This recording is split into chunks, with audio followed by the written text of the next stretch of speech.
ओम नमः शिवाय। जय श्री कृष्णा। मकर संक्रांति पर्व सूर्य देवता के निमित्त मनाया जाता है। मकर संक्रांति से कई पौराणिक मान्यताएं जुड़ी हैं। ऐसा माना जाता है कि इस दिन सूर्य अपने पुत्र शनि से मिलने उनके घर जाते हैं। इस दिन मकर संक्रांति की कथा सुनने से जो भी व्यक्ति शनि दोष से पीड़ित है, उसका शनि दोष समाप्त होता है। इस वर्ष साल 2024 में मकर संक्रांति का पर्व 15 जनवरी को धूमधाम से मनाया जाएगा।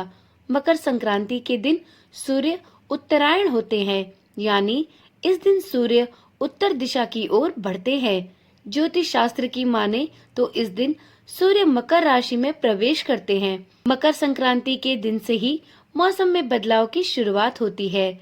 इस दिन स्नान, दान, पूजा पाठ और काला तिल खाना विशेष रूप से महत्वपूर्ण माना जाता है। पौराणिक मान्यताओं के अनुसार मकर संक्रांति के दिन ही सूर्य देव अपने पुत्र शनि से मिलने उनके घर जाते हैं। यह पर्व पिता पुत्र के अनोखे मिलन से भी जुड़ा हुआ है। इस दिन सूर्य देव और शनि की कथा पढ़ना सुनना बहुत ही शुभ माना जाता है और ऐसी मान्यता है कि यह कथा पढ़ने या सुनने मात्र से ही शनि दोष से पीड़ित व्यक्तियों को शनि दोष से मुक्ति मिलती है। तो चलिए सुनते हैं मकर संक्रांति की सूर्य देव और शनि देव की यह पावन कथा। पुराणों के अनुसार सूर्य देव और उनके पुत्र शनि देव के संबंध अच्छे नहीं थे। इसके पीछे की वजह थी सूर्य देव का शनि की माता छाया के प्रति उनका खराब व्यवहार। दरअसल जब शनि देव का जन्म हुआ तो उनका काला रंग देखकर सूर्य देव क्रोधित हो गए और उनके जन्म के दौरान कहा था कि ऐसा पुत्र मेरा नहीं हो सकता। शनि के जन्म के बाद से ही सूर्य देव ने शनि देव और उनकी माता छाया को अपने से अलग कर दिया था। यह दोनों जिस घर में रहते थे उसका नाम कुंभ था। सूर्य देव के इस व्यवहार से उनकी पत्नी छाया बेहद क्रोधित हुई और उन्होंने सूर्य को कुष्ठ रोग होने का श्राप दे दिया। इस श्राप से क्रोधित होकर सूर्य देव ने छाया और शनि देव का घर जलाकर राख कर दिया। इसके बाद सूर्य देव की पहली पत्नी संज्ञा से हुए पुत्र यम ने सूर्य देव को छाया के श्राप से मुक्त कराया था। इसके साथ ही यम देवता ने ही सूर्य के सामने यह मांग रखी थी कि वह माता छाया और भाई शनि के प्रति अपने व्यवहार में बदलाव लाए।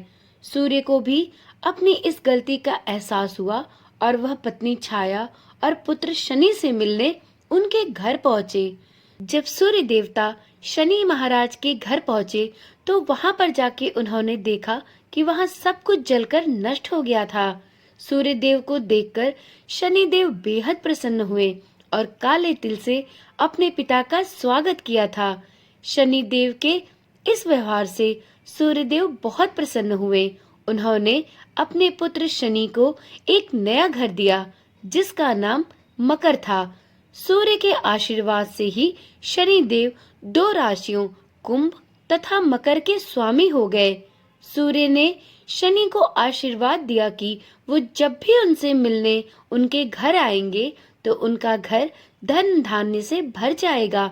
सूर्य ने कहा कि मकर संक्रांति के अवसर पर जो भी लोग मुझे काले तिल अर्पित करेंगे उनके जीवन में सुख समृद्धि का विस्तार होगा।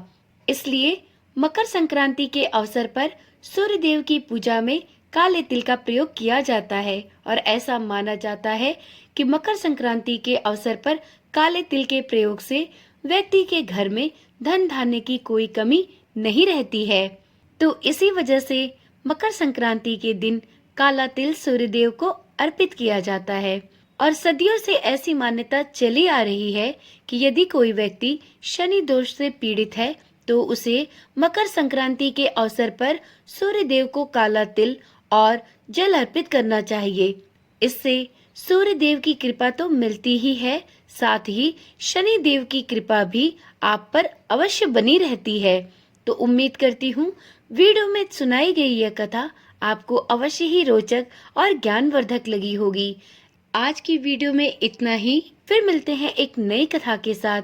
तब तक के लिए ओम नमः शिवाय। जय श्री कृष्णा। राधे राधे।